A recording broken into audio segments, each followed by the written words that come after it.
6 Minute English. Hello, this is 6 Minute English, learning English. I'm Rob. And I'm Sam.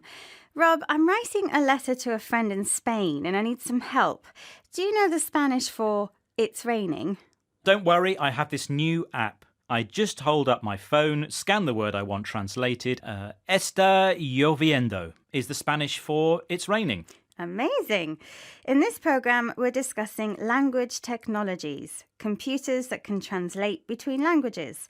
Modern software like Google Translate has transformed how we learn foreign languages, bringing us closer to a world where language is no longer a barrier to communication.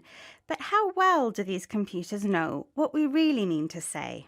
Well, later we'll find out exactly what machines can and can't translate. And, as usual, we'll be learning some new vocabulary as well. But first, I have a question for you, Sam. The translation app I used just now is very recent, but there's a long history of computer mistranslations, times when computers got it badly wrong. In 1987, the American airline Braniff ran television adverts promoting the all-leather seats installed on their flights to Mexico. But how was its fly in leather advertising slogan mistranslated into Spanish? Did the advert say A, fly in lava, B, fly on a cow, or C, fly naked? I have a feeling it might be C, fly naked. OK, Sam, I'll reveal the correct answer later in the programme. Computer software used to rely on rules-based translation, applying the grammar rules of one language to another. That worked fine for simple words and phrases, but what happens when a translator comes across more complex language? For example, metaphors, expressions used to describe one thing by comparing it to another. Lane Green is a language journalist and the author of the book Talk on the Wild Side. Here he explains to BBC Radio 4 programme Word of Mouth how apps like Google Translate allow users to manually translate metaphors. If I say it's raining cats and dogs, and it literally translates está lloviendo perros y gatos in Spanish, that won't make any sense. But I think somebody at Google will have inputted the phrase llueve a cántaros, which is the phrase it's raining pitchers or it's raining jugs of water, so that the whole chunk, raining cats and dogs, is translated into the equivalent metaphor in Spanish.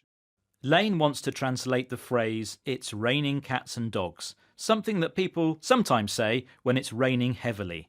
It wouldn't make sense to translate this phrase into another language literally, word by word. One solution is to translate the whole idiom as a chunk or a large part of text or language. This works for phrases and idioms that people regularly use in the same way because they can be taught to a computer. But what happens when someone like a poet writes a completely new sentence which has never been written before? Lane Green thinks that even the smartest software couldn't deal with that, as he told Michael Rosen, poet and presenter of BBC Radio 4's Word of Mouth.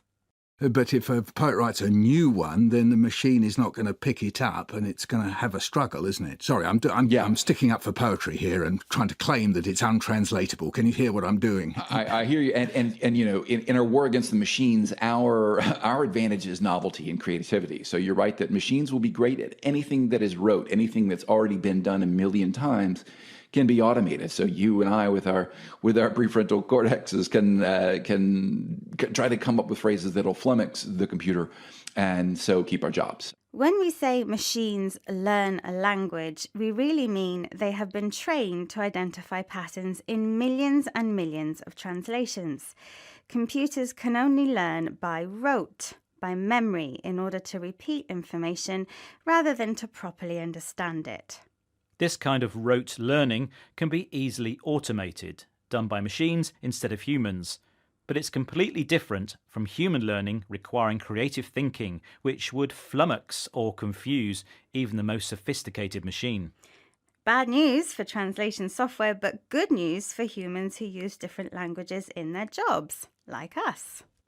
Yes, if only Braniff Airlines had relied on human translators, they might have avoided an embarrassing situation. In your question, you asked how Braniff's television advertisement, Fly in Leather, was translated into Spanish. I guessed it was mistranslated as fly naked. Which was the correct answer.